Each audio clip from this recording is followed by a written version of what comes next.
Hi friends, এই রিলসটা এত রাত্রে বানাচ্ছি কারণ অনেকেই জানো যে আমার মা চেন্নাই গেছে। অনেকেই পার্সোনালভাবে মেসেঞ্জারে মেসেজ করছো বা অনেকেই জানতে চাইছো যে আমার মায়ের কী হয়েছে।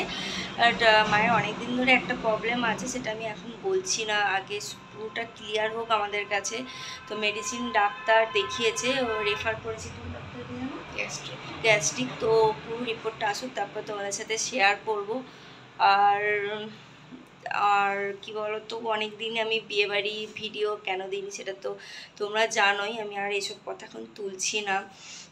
তবে কাল থেকে মানে আগামীকাল থেকে বিয়েবাড়ি সব ভিডিও ব্লগগুলো আমি আস্তে আস্তে দিতে থাকবো। আর তোমরা একটু পাশে থেকো, ব্লগগুলো একটু দেখবে, খুব মজার মজার ভিডিও আছে। তো ব্লগটা শেষ করছি, এটা জানার জন্যই আমি এত রাত্রে ব্লগটা দিলাম। ঠিক আছে, এখনকার মতন টাটা, গুড নাইট।